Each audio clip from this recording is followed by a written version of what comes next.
Got a reading from Acts, Psalms, Revelation, and John. Sound familiar? That's because that's what we're doing right now. All right, let's start out with Acts chapter 16, verses 9 to 15. In this passage,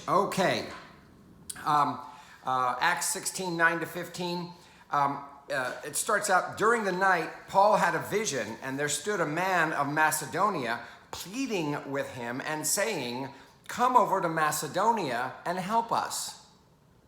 Okay, we're not going to go over what happened before this, but on this particular mission trip of Paul's, he had intentions to go elsewhere.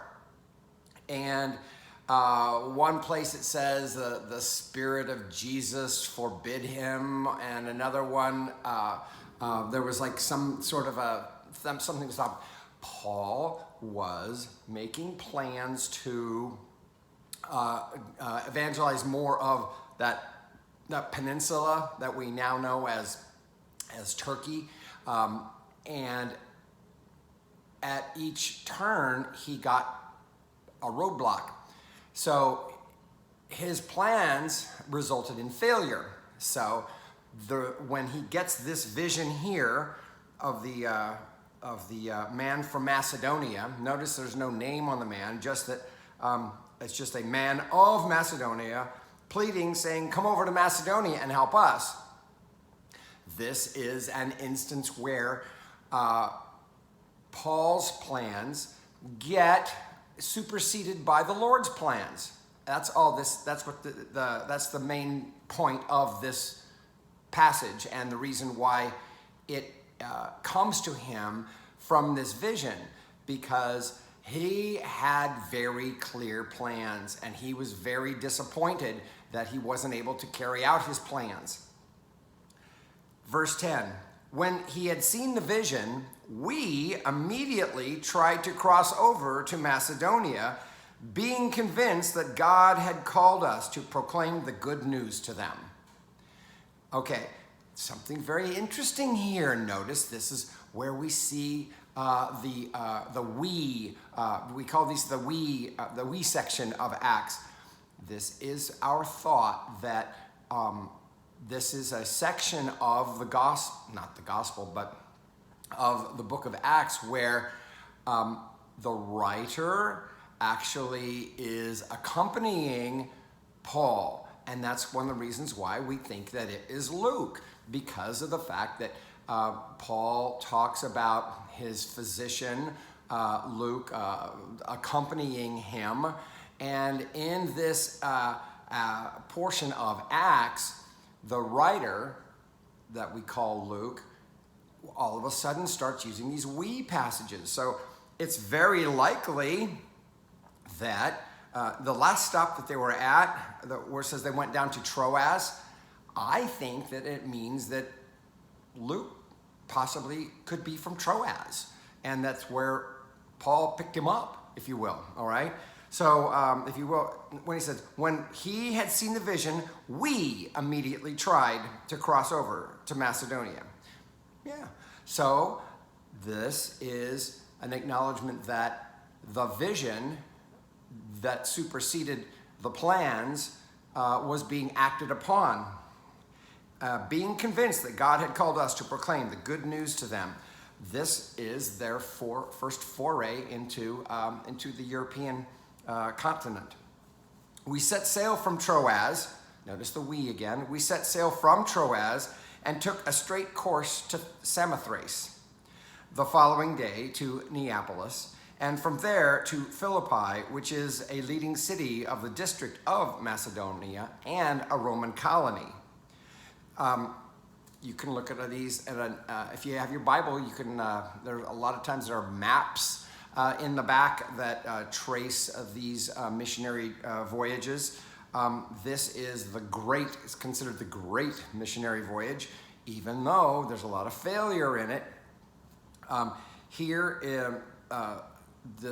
I believe that Luke is narrating from personal experience. That's the reason why he could say that, they did a straight course to Samothrace, and, he knew all the ports of call because he was there with him, okay? All right. We remained in this city for some days. Philippi, it says, is the leading city of the district of Macedonia. The way that the Romans had done things is they had divided up the land into different districts and colonies and such like that. Philippi, there's a alternate reading there where it says a city of the first district as opposed to a leading city of the district. We don't know if maybe the Romans had designated it as district number 1 by the phrase a city of the first district, or first meaning a leading city. That's the way our translators have translated it. Which is a leading city of the district of Macedonia and a Roman colony. We remained in this city for some days, which is to say that they did their ministry there for a while. We don't know what Luke did in Paul's ministry other than, accompany him, and Paul mentions, like I said, him as his physician. But it says, we remained in the city for some days. On the Sabbath day, we went outside the great temple. We went outside the gate by the river, where we supposed there was a place of prayer. And we sat down and spoke to the women who had gathered there. Okay, so the place of prayer doesn't necessarily mean it was a building. Could have just been an open air spot. But when it says a place of prayer, it means, as was Paul's habit, he would go first to the Jewish community of the area and spoke to the women who had gathered there. Apparently, there weren't a lot of men that were doing praying. I don't know what that means. Although I don't think that men engage with women in social discourse like this is necessarily the norm. So it seems to be something of outside of the usual. Okay, verse 14. A certain woman named Lydia, a worshiper of God. Now, we know of men who had the title of, God-fearers.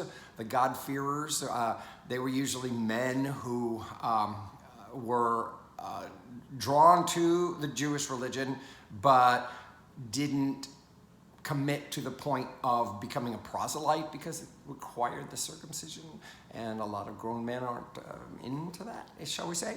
But this woman named Lydia, a worshiper of God, we think that this is like a female equivalent of calling somebody drawn to the Jewish religion, but not necessarily a convert or a proselyte. A worshiper of God was listening to us. She was from the city of Thyatira and a dealer in purple cloth. In Thyatira, they made an industry of dyeing things.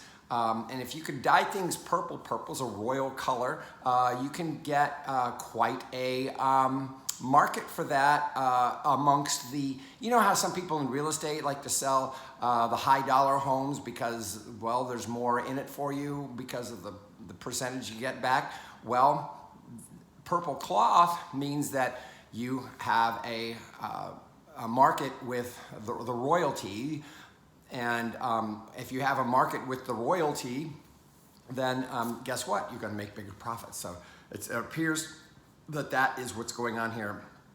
A dealer in purple cloth. So she was a businesswoman, right? It doesn't say anything about a man in her life either, which is interesting. So there was a certain woman. She was listening. And we're told who she was. The Lord opened her heart to listen eagerly to what was said by Paul. This is a common way of Luke expressing somebody's openness. The Lord opened her heart. When she and her household were baptized. Okay, so this is a way, Luke does this a lot, and the way he doesn't state it as a statement. Her whole household was baptized. No, it says when she and her household were baptized. kind of like, remember in the nativity scene where it talks about Mary giving birth? It said, when she came, and when it came time for her to give birth, she laid the baby wrapped it in swaddling clothes and laid it in a manger. It's a distinctive way for Luke, the name we call our author, to express things. When she and her household were baptized, she urged us, saying, "If you have judged me to be faithful to the Lord, come and stay at my home." We have evidence of this kind of hospitality of women in the Old Testament with regard to the prophets. There was this one woman who was a widow, and she had a son, and she actually went to the trouble of building a room for Elijah, I think it was, or Elisha. I can't remember specifically which prophet it was, but there's precedent for our author of Luke Acts to consistently revive those stories that we see in the Old Testament, and I believe this is a part of Luke's deliberate attempt to have it give it more a feel of Scripture. Okay, all right. If you judge me to be faithful to the Lord, come and stay at my home. And she prevailed upon us. Okay, so yeah, which is to say that they accepted her invitation to use her room that she had prepared for them to stay in, which is great, right? I mean, free lodging when you're traveling. Who wouldn't want that, right? Okay, good. All right, we're moving on. Psalm 67. Psalm 67, only 7 verses here. May God be merciful to us and bless us, show us the light of his countenance and come to us. Notice that one of the things we got to get in our, when we read Psalms is what's the voice that it's using with regard to God? Is it talking to God? Is it talking as God? Is it talking about God? Is it requesting something from God? Notice this is may God be merciful to us and bless us. So it's almost like a priest addressing a crowd, if you will, right? May God be merciful to us and bless us, show us the light of his countenance and come to us, right? It sounds a lot like what we call the Aaronic blessing, A-A-R-O-N-I-C, the Aaronic blessing, the blessing of Aaron. May the God of the Lord, I quote part of this in my blessing. The Lord bless you and keep you. The Lord make his face shine upon you and be gracious unto you. The Lord show his countenance upon you and give you peace. There you go. That's the Aaronic blessing. So this reminds us of that, right? But then in verse 2, it shifts to something where it's not talking about God, it's talking to God, right? Look, let your ways be known upon earth, your saving health among all nations. It turns into a prayer, right? Let the peoples praise you, O God. Let all the peoples praise you. Let the nations be glad and sing for joy. For you judge the peoples with equity and guide all the nations upon earth. Let the peoples praise you, O God. Let all the peoples praise you. Okay, so with that, notice it's talking to, let your ways be known. It's talking to God. Let praises pray you, O God. Let all the peoples praise you. Let the nations be glad, sing for joy. You judge the world with equity. Let the peoples praise you, O God. Let all the peoples praise you. So 3, 4, and 5, if you look, 3 and 5, verses 3 and 5 are basically exactly the same, right? Let the peoples praise you, O God. Let all the peoples praise you. So that's a part of the sandwiching, if you will, of the psalmist. And yeah, this is an appropriate psalm for Eastertide because it looks toward the opening up of the gospel. And anytime you see nations mentioned, especially all nations, judging the peoples with equity, notice it's all about inclusiveness, right? This is one of the themes we get post Easter Sunday and throughout Eastertide, is the inclusiveness of the kingdom of God to everyone, right? And then we have in verses 6 and 7 a shift back to the voice that we heard in verse 1. That's verse 1 where it said, "May God be merciful to us and bless us, show us the blessing of his countenance and come to us," like something a priest would say, right? And then verses 2 through 5 sound a little bit like what the people would say. So we think that maybe the liturgical use of this psalm could be, something that would happen in the temple or the synagogue, right? Notice verses 6 and 7. "The earth has brought forth her increase.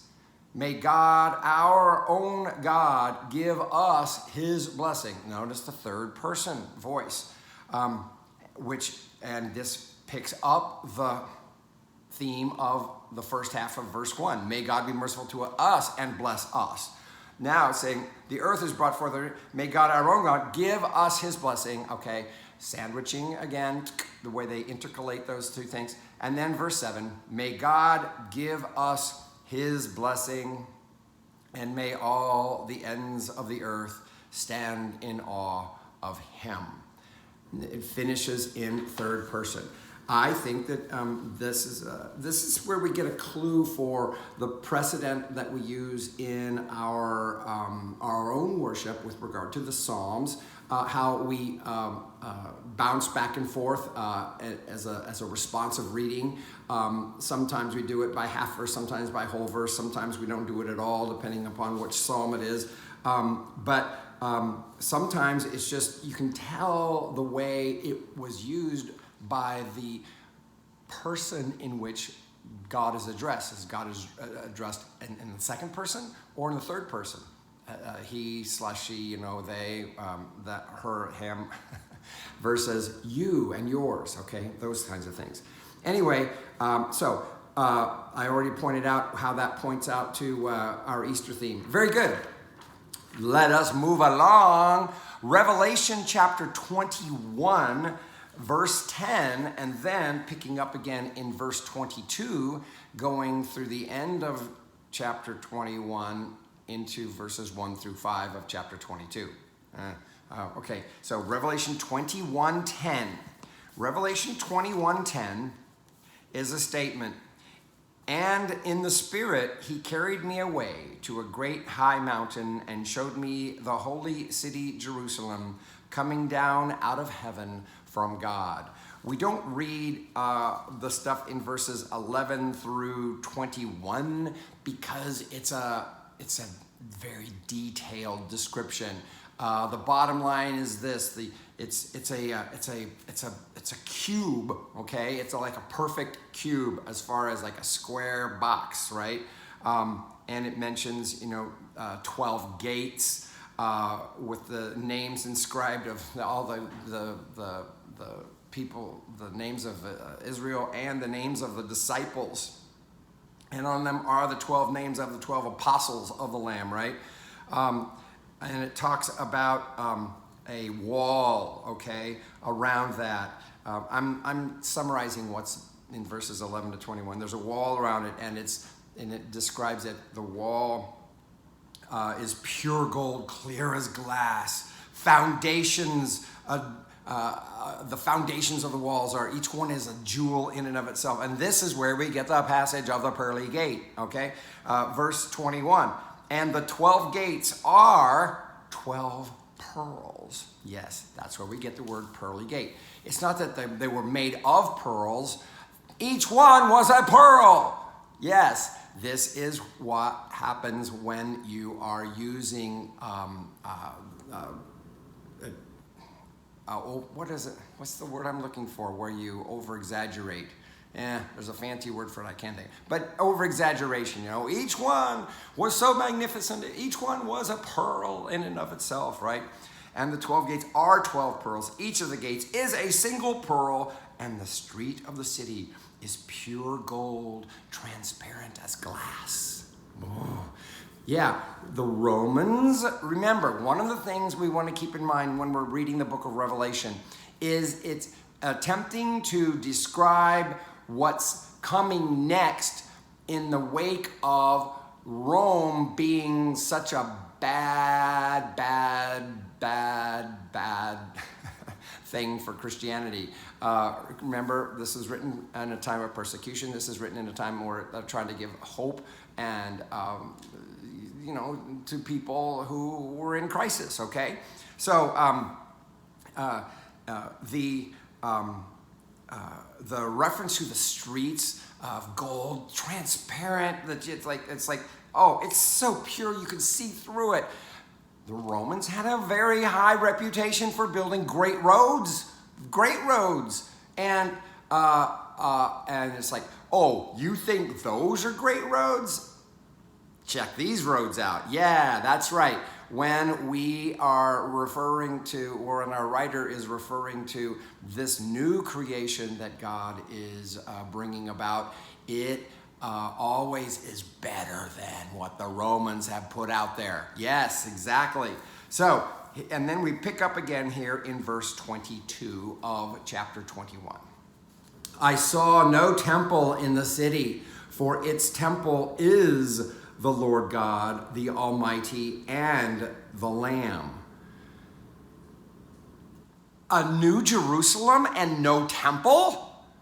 This is a huge thing to say. I mean, one of the things that makes Jerusalem so holy for the people, the religion of Jesus, the Jewish people, was that the temple was there. And there's this new Jerusalem, and there's no temple? What? Yeah, this is a major tack in our writer describing the future of what God is doing as the temple. It's like the temple is only a temporal thing. The temple is not eternal, okay? Jerusalem apparently is, heaven and earth are, because there's a new heaven and a new earth, but there's no temple in it. No more is there a need for something that represents God's presence, because God is present there already. Yeah, this is a great Easter message, right? This is the reality. Many believe. I think it's something that describes a reality that exists now. We don't experience it necessarily the way we should now, but is it available? Is it available now? Yes, I believe it is. Is it a foregleam of what we will, what eternity looks like? Yes, I do. And when we see that there was no temple in the city, for the temple is the Lord God, you can kind of see where he's going there, right? Look, and the city has no need of sun or moon to shine on it. Notice, sun and moon are both created entities. Remember, in the creation story, light was created before the sun and the moon. Yeah, right? Did you realize that? Yes, look at it. Genesis 1. Light, God says, let there be light before God creates the sun and the moon and the stars, okay? Those are the things that were traditionally thought of as, oh, that's where the light's coming from. No, it ain't. It's coming from God. And God created all those things. And the other religions of the day worshipped those creations of God, and that was the distinctive of Israel, is that they believed that they were worshiping the creator of those things that other people thought that they were supposed to worship. Yeah. All right. And the city has no need of sun or moon to shine on it, for the glory of God is its light, and its lamp is the Lamb. I think it's funny that those words, which do not sound similar in Greek at all, are very similar. This is when words sound alike, but they're but they're not actually the same word, but they're made to be the same thing. Anyway, the lamp is the lamb. This is fortuitous for us English speakers, right? The nations, verse 24. And remember, whenever we see the nations mentioned, it means non-Jewish, it means Gentile, it means people who were thought to be on the outside looking in. Look what it says. The nations will what? They will walk by its light. And the kings of the earth, what? Will bring their glory into it. Yeah. What a view this is. Remember, after Easter, we celebrate how the resurrection means that the future is opened up for the world, right? Its gates will never be shut by day, and there will be no night there. City gates were closed for two purposes. One, because intruders or people attacking, people bringing violence were to be feared, so you closed them then. You also closed them, at night. Notice, its gates will never be shut by day, and there will be no night there. If there's no night, then that means that there's no reason to ever shut the gates. The gates are always open. Yes, this is because we can rest assured that we are in a safe space. There is no reason for us to fear. There is no reason for us to take actions that are based in fear. Is that not a great Easter message, right? And there will be no night there. Verse 26, people will bring into it the glory and the honor of who? The nations. You see that? People will bring into it the glory and the honor of the nations. The nations? They were not thought to have any glory and honor, but yet we're told that there is, and that they will bring, that people will bring what they have into it. This is another way of saying that Easter and the resurrection, what it does is it opens up access to the world. Yes? But, verse 27, but nothing unclean will enter it, nor anyone who practices abominations or falsehood, but only those who are written in the Lamb's book of life. Again, this is a reference to the fact that we don't need to be afraid of, what if somebody gets in who's not supposed to be getting in? We don't even have to worry about that. This is not something that we have to worry our little heads about. All we need to do is be thankful that our name is written in the Lamb's book of life. We don't have to live in fear that it's going to include people we don't like, okay? And I'm not saying that there will be people excluded. I'm not saying that. I'm just saying that it creates an idyllic situation whereby, hyperbole, that's the word I was looking for earlier, hyperbole, exaggeration. This creates a situation whereby those things that we pointed out to and would say, I'm not them, that won't even be there, okay? Our distinguishing amongst ourselves, all of that will be disappeared. Yes, this is the idyllic picture of of what's available through Easter, through the resurrection, and going forward into eternity. Chapter 22, we have the first 5 verses of that, and then we're done with the second lesson. Then the angel showed me the river of the water of life, bright as crystal, flowing from the throne of God and of the Lamb. So the throne of God and of the Lamb, we've seen the throne imagery before. God and of the Lamb, it's the same person, one throne, okay? But notice this thing about the river of the water of life. If you were to go back to the book of Genesis and creation, you'll see the thing about, we're talking about the tree of life, how important water is in sustaining that, how the chaotic waters have been tamed so that the waters can be something that we partake of in order to be sustained. That's one of the reasons why in Psalm 23 it talks about he leads me beside the still waters. Yeah, waters that are not violent, waters that are still enough to refresh us but not to kill us. All right. Okay. Here we should have the river of the water of life. It's an example of the fact that we get everything we need as a result of the resurrection through Easter for eternity. Okay.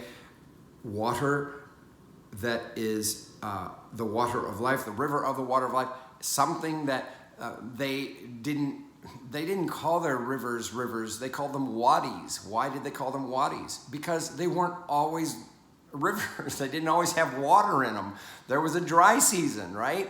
And the picture that's being painted here is that there is no such thing as a dry season in eternity or in the wake of the resurrection, right? Okay, through the middle of the street of the city, through the middle of the street, that finishes that sentence. The beginning of verse 2 ends the sentence that was started in verse 1. So this river goes through the middle of the street of the city, okay? If you were to look at Ezekiel, and he has a painstakingly detailed description of the ideal temple, okay? One that never got built, never will be built, but it started the thinking process in the realm of apocalyptic thinking toward, what does an ideal, Jerusalem look like? What's an ideal temple look like? Well, this is a picture that our writer of the book of Revelation had read Ezekiel, okay? You got to say that, got to know that. So if you haven't read Ezekiel lately and seen this vision or read about this vision, it's a perfect vision of a temple. And the imagery that our writer of the book of Revelation is using is hearkening back to that kind of idyllic picturing of that apocalyptic writer.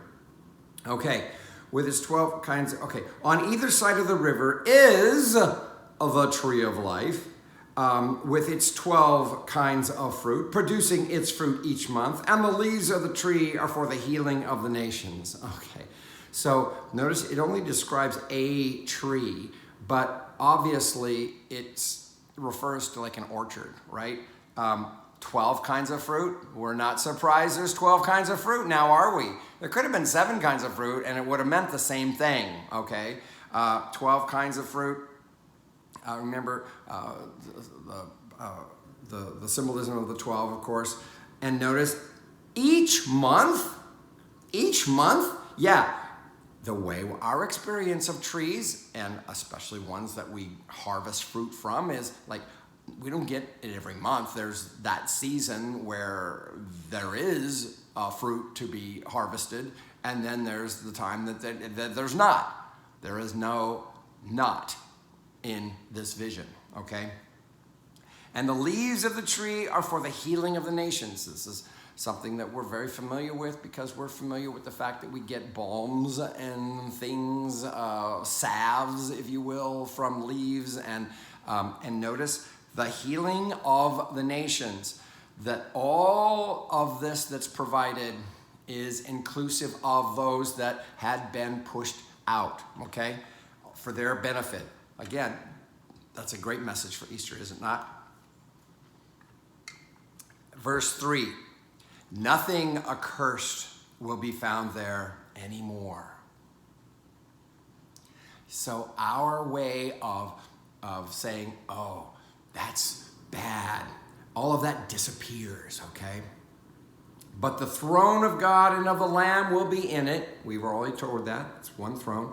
And his servants will worship him. In the Greek, the word is slaves, doulos as the singular, douloi, the plural, but it means slaves or servants. You've heard of a douula. A douula is somebody who helps out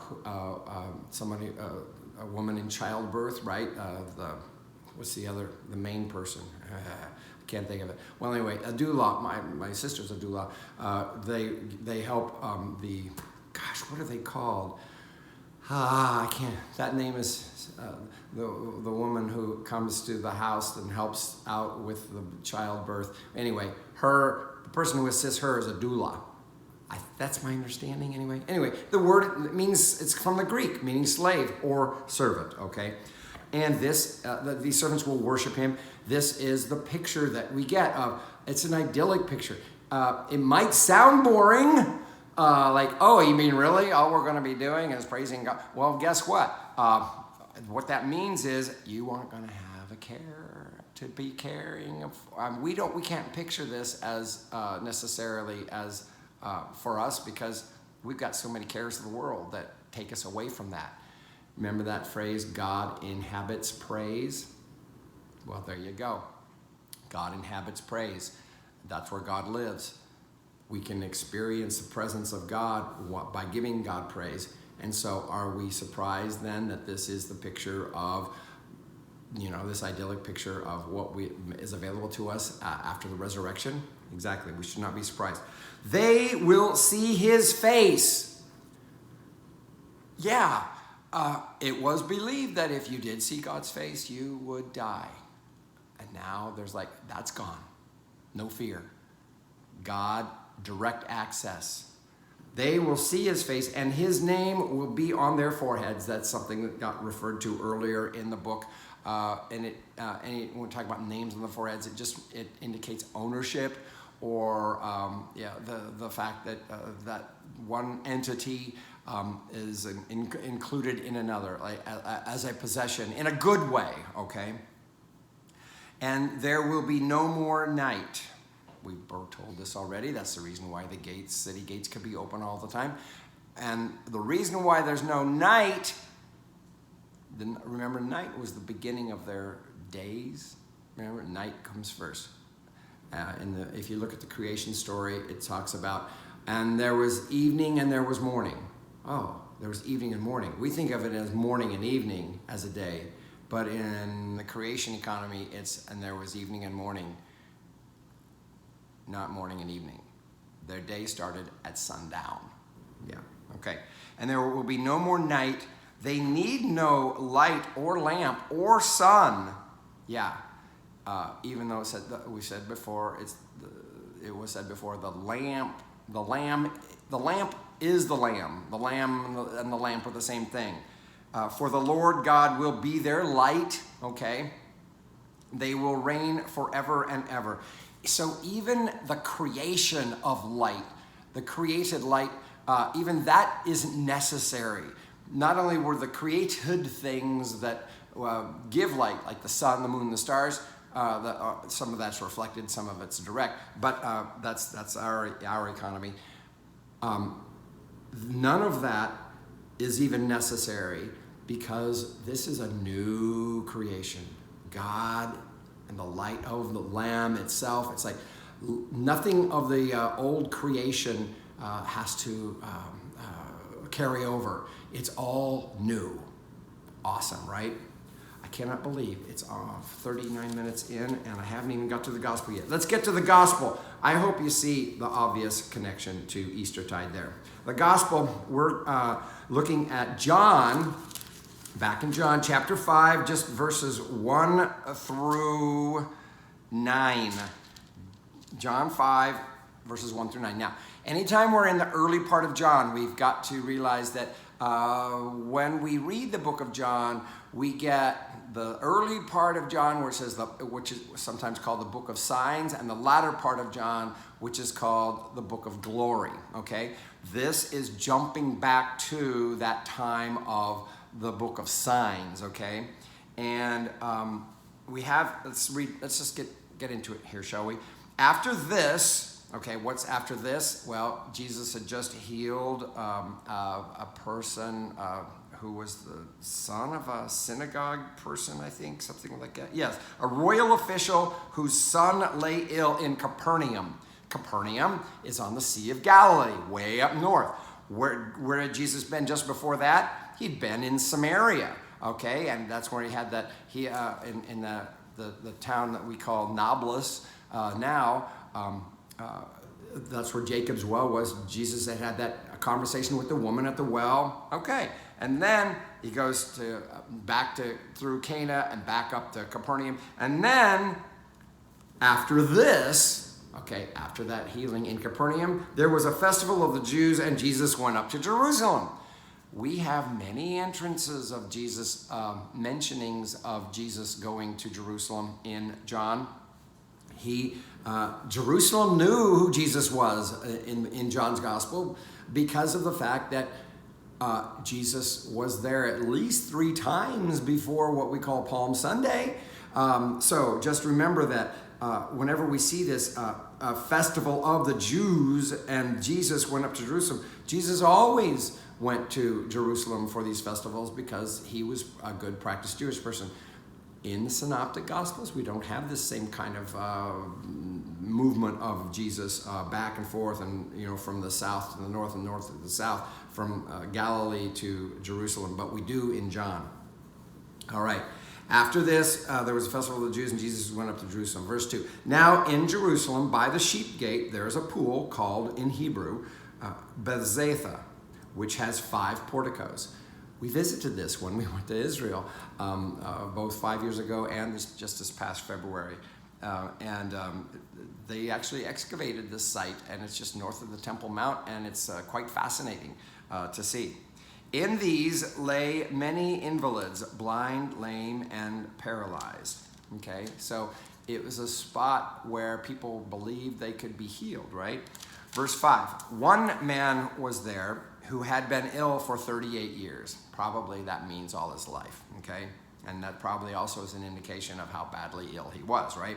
When Jesus saw him lying there and knew that he had been there a long time, he said to him, "Do you want to be made well?" Again, this is the way of setting up an interaction for something else, right?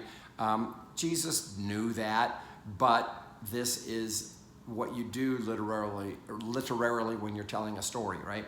The sick man answered him, "Sir, I have no one to put me into the pool. When the water is stirred up, and while I am making my way, someone else steps down ahead of me." There was a belief that this pool, that there were healing properties of this pool, that what would happen is, and this comes in some of the ancient manuscripts that doesn't get inserted here, but you might in the old King James Version, I'm not 100% sure, where it would say that it was believed that an angel would come down and stir up the waters, and when the waters were stirred up, if you got in then, okay, and yes, there's a mad rush. There's a mad rush to get into the pool when the waters got stirred up. And so this man always was on the outs, never, not even well enough to get in the pool at that time, because there was only a certain time when it was something that would bring healing. This is the belief, okay? Someone else steps down ahead of me, and Jesus said to him, verse 8, "Stand up, take your mat, and walk." Jesus is, that's like what he's saying, okay, we're going to just bypass all that. At once, the man was made well, and he took up his mat and began to walk. Now that day was the Sabbath. So why do we have this passage on this during Eastertide? Well, in John, there is no sense of anything. The entire Gospel of John is an Easter gospel. Okay, Jesus acts from that resurrected, all-powerful state all the time, and so it's appropriate for us to look back into this part of John and say, oh yeah, this is an example of the resurrection being made available, the power of the resurrection being made available even to the people during Jesus' ministry before the resurrection, before the crucifixion. This is available to us, yes. The healing of God is available to us, yes, in the wake of Easter. This is why we can reach back into the signs section of John's Gospel and appropriate it for post-Easter, after the resurrection. All right.